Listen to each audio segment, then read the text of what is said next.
नमस्कार, आप देख रहे हैं इंडिया टीवी। आपके साथ मैं हूं मीनाक्षी जोशी। नमस्कार, आपके साथ मैं हूं प्राची पाराशर। संसद का मॉनसून सत्र आधे से अधिक बीत चुका है, लेकिन अभी तक संसद में जारी संग्राम थमने का नाम नहीं ले रहा है। विपक्ष ने पहले जंतर मंतर प्रदर्शन के दौरान पुलिस की सख्ती को मुद्दा बनाया, अब उसमें राम मंदिर चढ़ावा चोरी का मुद्दा भी जोड़ दिया है। इन दोनों मुद्दों को लेकर संसद पिछले कई दिनों से ठप है। आज भी पूरा हंगामे के ही आसार नजर आ रहे हैं। विपक्ष ने संसद की कार्यवाही शुरू होने के पहले चढ़ावा चोरी और गृह मंत्री अमित शाह के बयान के मुद्दे पर प्रदर्शन किया। विपक्ष दिल्ली में 20 जुलाई को हुए छात्र आंदोलन पर पुलिस कार्रवाई को लेकर गृह मंत्री के जवाब पर अड़ा हुआ है। साथ ही अयोध्या के राम मंदिर में मिले चढ़ावा चोरी और हेराफेरी के आरोपों को भी विपक्ष आक्रामक अंदाज में उठा रहा है। विपक्षी सांसदों ने आज भी संसद भवन परिसर में दान पेटी के साथ प्रदर्शन किया है और उसमें चंदा डाला गया है। नीतियों पर, कार्यक्रमों पर, अपने क्षेत्र की आकांक्षाओं पर चर्चा करना चाहता है, सरकार से जवाबदेही मांगता है और आप प्रश्नकाल में बाधित करते हैं, ये उचित नहीं है। मैंने कल भी बीएससी की बैठक में सभी दलों से आग्रह किया था कि संसद लोकतंत्र का सर्वोच्च मंच है, जो चर्चा संवाद के लिए, जहां 140 करोड़ लोगों की अपेक्षाएं, आकांक्षाएं, उनकी चुनौतियां, कुछ नीतियों और कुछ विधेयकों पर चर्चा होती है। इसलिए ये नारेबाजी करने का मंच नहीं है, तथ्य लेकर आने का मंच नहीं है।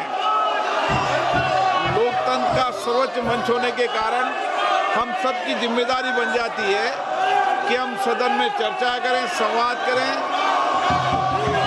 अपनी असहमति व्यक्त करें, लेकिन सदन चर्चाओं के लिए, इन्हीं चर्चा संवाद से हम देश की जनता का कल्याण कर पाएंगे। नारेबाजी और तथ्यों से हम लोगों की अपेक्षा, आकांक्षा पूरी नहीं कर पाएंगे। मेरा आग्रह आपसे, मैं पुनः निवेदन करना चाहता हूं कि आप प्रश्नकाल चलाना चाहते हैं, मैं सबको पर्याप्त समय, पर्याप्त अवसर दूंगा। चलिए, माननीय सदन की कार्रवाई आज 2 बजे तक के लिए स्थगित की जाती है। बड़ी खबर आपको दे दें, लोकसभा की कार्रवाई हंगामे के बीच में स्थगित कर दी गई और अब लोकसभा की कार्रवाई पुनः दोपहर 2 बजे शुरू होगी। लोकसभा की कार्रवाई विपक्षी हंगामे के चलते स्थगित करनी पड़ी, प्रश्नकाल नहीं चलाया जा सका। लगातार विपक्षी सांसदों की तरफ से हंगामा किया जा रहा था, गृह मंत्री अमित शाह के बयान की मांग की जा रही थी और इसी हंगामे के बीच में लोकसभा की कार्रवाई को दोपहर 2 बजे तक के लिए स्थगित कर दिया गया है। तो जो मुद्दे इस वक्त विपक्ष की तरफ से उठाए जा रहे हैं, कांग्रेस पार्टी और विपक्ष का मूल मुद्दा तो ये है कि जो जंतर मंतर पर छात्रों के खिलाफ लाठीचार्ज हुआ था, पैलेट गन चली थी, उस पर गृह मंत्री अमित शाह को अपना जवाब देना चाहिए। उनसे सवाल लगातार पूछा जा रहा है। Why Amit Shah absent in parliament, Amit Shah सदन से गायब क्यों हैं, इस तरीके के पोस्टर लगाए जा रहे हैं और सदन के भीतर भी लगातार यही प्रश्न विपक्ष की ओर से उठाया जा रहा था। तो वहीं समाजवादी पार्टी राम मंदिर चढ़ावा चोरी का मुद्दा लगातार उठा रही है। जब से धर्मेंद्र प्रधान का इस्तीफा हुआ है और नया पेपर लीक पर कानून बनकर तैयार हो गया है, उसके बाद से जो मुद्दा इस वक्त समाजवादी पार्टी उठा रही है वो राम मंदिर चढ़ावा चोरी का मुद्दा है और इसी की तस्वीरें इस वक्त आप देख रहे हैं। एक बार फिर से डोनेशन बॉक्स रखा गया और इस बार अवधेश प्रसाद जो कि अयोध्या से सांसद हैं, वो खुद इस डोनेशन बॉक्स में एक पर्चे के साथ वही प्रतिक्रिया, वही लगातार प्रश्न सरकार के ऊपर खड़े करते हुए।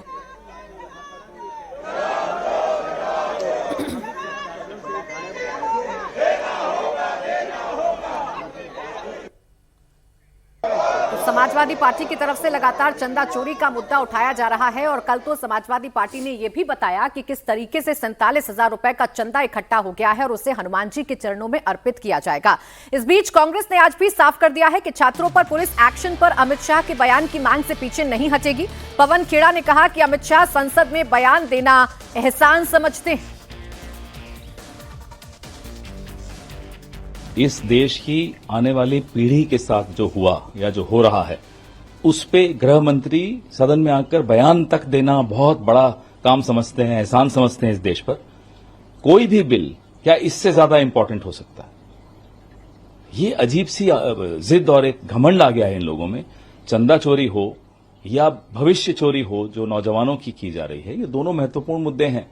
अगर आपको सदन चलाना है तो इस पर आकर बात कीजिए, बयान दीजिए सदन में। संसद का मॉनसून सत्र आधे से अधिक बीत चुका है। विपक्ष के हंगामे के कारण संसद नहीं चल पा रही है, लेकिन इन हंगामों के बीच एनडीए सांसदों का मंगल मिलन जरूर जारी है। पीएम मोदी की अध्यक्षता में यह बैठक हुई। मॉनसून सत्र में यह तीसरी बार है जब एनडीए सांसदों का मंगल मिलन हुआ है। आज भी बैठक के दौरान पीएम मोदी ने सांसदों को संबोधित नहीं किया। इस दौरान खेल और युवा मामलों के मंत्री मनसुख मांडविया ने कॉमनवेल्थ गेम्स में भारत को मिली कामयाबी और रोजगार के मुद्दे पर अपनी बात रखी। आज भी एनडीए की बैठक में टीएमसी के बागी सांसद पहुंचे थे। पिछले मंगलवार को हुई बैठक में टीएमसी के बागी सांसद पहली बार पहुंचे थे। 21 जुलाई को हुई एनडीए सांसदों की पहली बैठक को प्रधानमंत्री नरेंद्र मोदी ने जरूर संबोधित किया था, लेकिन इस तीसरी बैठक में प्रधानमंत्री नरेंद्र मोदी का कोई संबोधन नहीं है। केवल खेल और युवा मंत्री जो हैं उनकी तरफ से ये बताया गया कि कॉमनवेल्थ गेम्स में भारत का प्रदर्शन कितना शानदार रहा। संसद में भारी बवाल मचा है। मॉनसून सत्र में अभी तक कुछ खास काम नहीं हुआ है। पहले जंतर मंतर और अब राम मंदिर चंदा चोरी। विपक्ष सरकार पर जबरदस्त हमले कर रहा है, लेकिन दूसरी तरफ रांची पर सुविधाजनक चुप्पी है। रांची के जंतर मंतर पर अजीब सा सन्नाटा पसरा हुआ है। इस वक्त की बड़ी खबर आपको बता दें, रांची में छात्र आंदोलन पर विपक्षी खेमे में सन्नाटा पसरा हुआ है। जयपाल सिंह मुंडा स्टेडियम में छात्रों का प्रदर्शन जारी है। जेपीएससी की परीक्षा में धांधली के खिलाफ छात्र अनशन पर बैठे हुए हैं। 6 अगस्त को छात्रों ने विधानसभा घेराव का ऐलान भी किया है। विपक्षी दलों का कोई नेता अब तक रांची नहीं पहुंचा। हेमंत सोरेन सरकार के खिलाफ छात्रों का गुस्सा लगातार बढ़ता जा रहा है। 19 अप्रैल को जेपीएससी के पीटी एग्जाम को रद्द करने की मांग की जा रही है। परीक्षा को दोबारा कराने की मांग की जा रही है। 14वीं जेपीएससी की प्रारंभिक परीक्षा के रिजल्ट्स 2 मई को आए, जिसके बाद इस आंदोलन की सुगबुगाहट देखी गई। 25 जुलाई से छात्र जयपाल सिंह मुंडा स्टेडियम पर धरने पर बैठ गए। छात्र नेता देवेंद्र नाथ महतो आमरण अनशन कर रहे हैं। ये व्यवस्था में सुधार चाहते हैं। पूरे मामले की जांच सीबीआई से करवाने की मांग कर रहे हैं। इन छात्रों की आवाज सुनने के लिए कोई विपक्षी नेता नहीं पहुंचा है। झारखंड में इंडिया गठबंधन की सरकार है, तो इसे लेकर अब सवाल उठने लगे हैं। रद्द करो, रद्द करो। जब छात्र बोला है, राष्ट्रीय डोला है। जब छात्र बोला है, राष्ट्रीय डोला है। लड़ेंगे, जीतेंगे, जीतेंगे, जीतेंगे। जेपीएससी रद्द करो, रद्द करो, रद्द करो। ये तस्वीर आप देख रहे हैं, कल देर रात 1 बजे के बाद इस स्टेडियम की बिजली काट दी गई थी और उसके बाद यहाँ पर लाइट की सुविधा नहीं थी। और फिर आपने छात्रों का ये प्रदर्शन देखा। उन्होंने अपने फोन की टॉर्च लाइट जलाकर फिर मार्च निकाला और जो बातें वो कह रहे हैं वो जेपीएससी रद्द करने की मांग कर रहे हैं। और इसके पीछे कारण बड़ा स्पष्ट है। वो ये कह रहे हैं कि ओएमआर शीट में जिसके आंसर ज्यादा बेहतर थे उसे माइनस में डाल दिया गया और जिनकी ओएमआर शीट गलत थी, जिनका कट ऑफ नीचे होना चाहिए था, उन्हें पास कर दिया गया। तो ये जो ओएमआर शीट में धांधली हुई है उसे लेकर छात्र कह रहे हैं कि इस जेपीएससी को रद्द करना चाहिए, फिर से परीक्षा होनी चाहिए और अकाउंटेबिलिटी तय होनी चाहिए। सियासी हलकों में सवाल पूछे जा रहे हैं कि जंतर मंतर के छात्रों जैसा अटेंशन विपक्ष झारखंड के छात्रों को क्यों नहीं दे रहा है। बीजेपी इसे लेकर हमले तेज कर चुकी है। बीजेपी का कहना यह है कि क्योंकि झारखंड में इंडिया गठबंधन की सरकार है, इसलिए राहुल गांधी समेत तमाम विपक्षी नेताओं ने झारखंड छात्र आंदोलन पर चुप्पी साध ली है। तो क्या जंतर मंतर मजबूरी थी? झारखंड में अपनी सरकार है, इसलिए रांची से दूरी है। झारखंड में छात्र पिछले 11 दिनों से आंदोलन कर रहे हैं। इन्होंने हेमंत सोरेन सरकार के खिलाफ मोर्चा खोल रखा है। जेपीएससी और जेएसएससी की परीक्षाओं में धांधली के खिलाफ आंदोलन चल रहा है, लेकिन राहुल गांधी चुप, अखिलेश यादव चुप। अरविंद केजरीवाल जंतर मंतर गए थे, लेकिन रांची कब जाएंगे ये सवाल पूछे जा रहे हैं। उद्धव ठाकरे भी जंतर मंतर गए थे, अब वो रांची कब जाएंगे? क्या झारखंड में इंडिया गठबंधन की सरकार है, इसलिए नेताओं ने रांची से दूरी बना ली है? देखिए, झारखंड में लगातार प्रदर्शन जारी है, रांची में लगातार प्रदर्शन जारी है। स्टूडेंट्स अपनी मांगों को लेकर धरने पर बैठे हुए हैं और 25 जुलाई से धरना छात्रों का जारी है। सवाल यह है कि जंतर मंतर के छात्रों का दर्द तो विपक्ष के नेताओं को नजर आ रहा था, लेकिन झारखंड में चूंकि इंडिया ब्लॉक की सरकार है, हेमंत सोरेन की सरकार है, तो क्या इसने सेलेक्टिव चुप्पी विपक्ष के नेताओं ने साध रखी है? ये एक बड़ा सवाल है और इसी को लेकर अब लगातार इस पर राजनीति हो रही है। हमारे सहयोगी रांची से इस वक्त जुड़ गए अभय पाराशर, सीधे उनके पास चलेंगे। अभय, छात्रों के इस आंदोलन के बारे में पहले बताइए, कितनी बड़ी संख्या में छात्र बैठे हुए हैं और सरकार का क्या रुख है इनके साथ? देखिए बिल्कुल प्राची, इस वक्त हम उसी स्टेडियम के अंदर मौजूद हैं, जयपाल स्टेडियम, जहां पर स्टूडेंट्स 25 तारीख से लगातार प्रदर्शन कर रहे हैं। मांग है कि जो भी परीक्षा के अंदर धांधली हुई उन परीक्षाओं को रद्द किया जाए, सीबीआई से इस पूरे मामले की जांच करवाई जाए, क्योंकि स्टेट पुलिस पर, सीआईडी पर छात्रों का भरोसा अब पूरी तरीके से उठ गया है। क्योंकि एक दो बार नहीं बल्कि जब भी ये एग्जाम होते हैं तभी इस तरीके के धांधली के आरोप लगते हैं। ये आप तस्वीरें देख लीजिए, यहां पर तमाम छात्र बैठे हुए हैं, शांतिपूर्ण तरीके से अपना प्रोटेस्ट कर रहे हैं, आंदोलन कर रहे हैं। किसी तरीके का कोई हुड़दंग नहीं है, किसी को कोई यहां पर किसी से ना कोई बदतमीजी की जा रही है। यहां पर बैनर पोस्टर लगे हुए हैं जिसमें साफ तौर पर यह मांग की जा रही है कि अनिश्चितकालीन सत्याग्रह ये चलेगा। जेपीएससी, जेएससी के जो एग्जामिनेशन में जो भर्ती परीक्षा के अंदर जो भी घोटाले हुए हैं उनकी जांच की जानी चाहिए। तमाम स्टूडेंट्स यहां पर मौजूद हैं। कुछ स्टूडेंट्स से हम एक बार बात कर लेंगे, यहां पर समझने की कोशिश करेंगे कि आखिरकार किस तरीके से इन लोगों का प्रदर्शन पिछले कई दिनों से जारी है। यहाँ पर कुछ स्टूडेंट्स यहाँ पर मौजूद हैं। क्या नाम है आपका? मेरा नाम मनीष हुआ। मनीष, मैं देख रहा हूँ कि शांतिपूर्ण तरीके से आप लोग प्रोटेस्ट कर रहे हैं। आपकी मांगे, सबसे पहले अपनी मांगे बताइए। कोई सरकार का नुमाइंदा कोई आप लोगों से बातचीत करने के लिए अब तक पहुंचा है या कोई बातचीत चल रही है? नहीं, देखिए सबसे पहला मांग हमारा ये है कि डीपीएल कंपनी द्वारा जितना भी एग्जाम लिया गया सबको पहले रद्द किया जाए, उसके बाद सीबीआई जांच बिठाया जाए। सीजीएल में भी गड़बड़ियां हुई हैं, उसकी भी सीबीआई द्वारा जांच की जाए और सरकार के द्वारा अभी कोई भी प्रतिनिधिमंडल हमारे पास मिलने के लिए नहीं आई है। तस्वीरें भी हम आपको दिखा दें। यहाँ पर जो स्टूडेंट्स बैठे हुए हैं, आप देखिए किस कंडीशन में बैठे हुए हैं। ये ऊपर जो आपको तिरपाल नजर आ रहा है, इस तिरपाल से लगातार बारिश का पानी बहकर आया। रात में लाइट जो है वो यहाँ पर काटी गई। स्टूडेंट्स के लिए किसी तरह की कोई व्यवस्था नहीं है। अपना पंडाल किसी तरीके से लगाकर ये लोग यहाँ पर बैठे हुए हैं। किस तरीके से के हालात है वो मैं आपको दिखा दूं।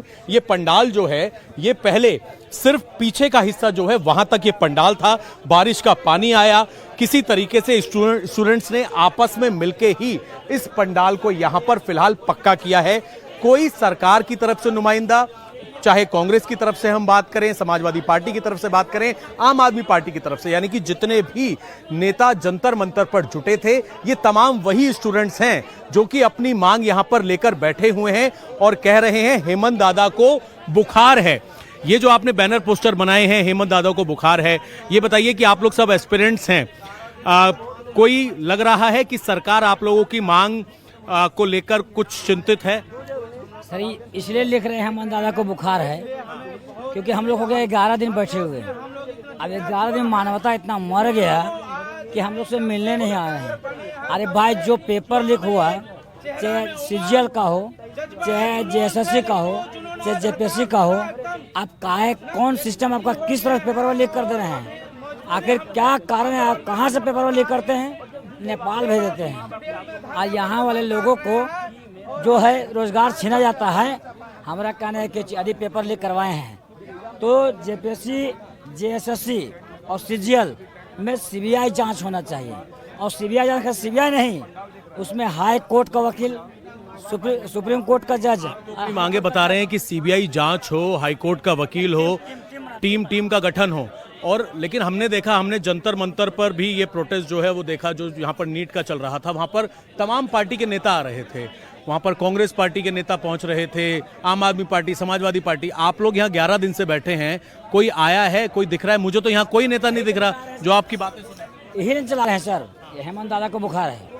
आज ये आते तो कहा दिखाते, आते तो कहा दिखाते उनको। आज मेरे हेमंत दादा को बुखार है, इस तरीके का बैनर पोस्टर ये लोग इन्होंने बनाया हुआ है कि हेमंत दादा को बुखार है क्योंकि वो स्टूडेंट्स की सुध नहीं ले रहे हैं। एक दूसरा पोस्टर आप देखिए, जंगल जमीन सब बिकाऊ है बॉस, जेपीएससी चोर है। इस तरीके के बैनर पोस्टर हैं। हेमंत सोरेन को आप कह रहे हैं बुखार है। मैंने देखा कि अभिजीत दिपके जो हैं कॉकरोच जनता पार्टी के, उन लोगों ने आपसे बात की और ये कहा था कि उनको टाइफाइड है, तो वो भी यहाँ पर नहीं आ पा रहे हैं। वही तो बात है सर, जब यहाँ दिल्ली में धरना दिया गया जंतर मंतर पर, तो हमारा कहना है सब पार्टी वहाँ विपक्ष हो, सपोर्ट किया गया और वहाँ धर्मेंद्र प्रधान को, शिक्षा मंत्री को इस्तीफा दिलाया गया। तो आखिर उसी तरह यहाँ भी हुआ है, यहाँ भी सब पेपर लीक हुआ है, तो इसका जवाब कौन देगा? आखिर शिक्षा मंत्री आप ही के पास है। सवाल तो यही खड़ा हो रहा है ना कि वहां पर जितने विपक्ष के लोग थे सब पहुंच गए, लेकिन यहाँ पर एनडीए गठबंधन की सरकार है, तो यहाँ पर कोई नुमाइंदा ही नहीं आ रहा, ना कांग्रेस का दिख रहा, ना समाजवादी पार्टी का दिख रहा, तो आप लोगों की बात कैसे पहुंचेगी? वही तो हम लोग भी बोल रहे सर, 81 विधायक में कोई नहीं पहुंच रहा है। आखिर किस लिए वोट दिया गया था? हम 81 विधायकों से पूछते हैं और यहाँ की सरकार से पूछते हैं कि आपको जो वोट मिला, आखिर किस लिए वोट मिला था? जनता आपको कैसे चुना था, क्यों चुना था? कुछ स्टूडेंट्स भी हैं, आपका क्या नाम है? और इसी बीच एक बड़ी खबर आ रही है, तमिलनाडु के पूर्व डिप्टी सीएम को हिरासत में लिया गया है। तमिलनाडु के पूर्व डिप्टी सीएम पुलिस ने उदयनिधि स्टालिन को हिरासत में लिया है। एक्ट्रेस त्रिशा पर टिप्पणी के मामले में उदयनिधि स्टालिन को हिरासत में लिया गया है। इस वक्त की बड़ी खबर आपको दे दें, तमिलनाडु के पूर्व डिप्टी सीएम उदयनिधि स्टालिन को हिरासत में लिया गया है। एक्ट्रेस त्रिशा पर टिप्पणी के मामले में इन्हें हिरासत में लिया गया है। तस्वीर इस वक्त आ रही है तमिलनाडु से, उदयनिधि स्टालिन को हिरासत में लेने की यह तस्वीर है।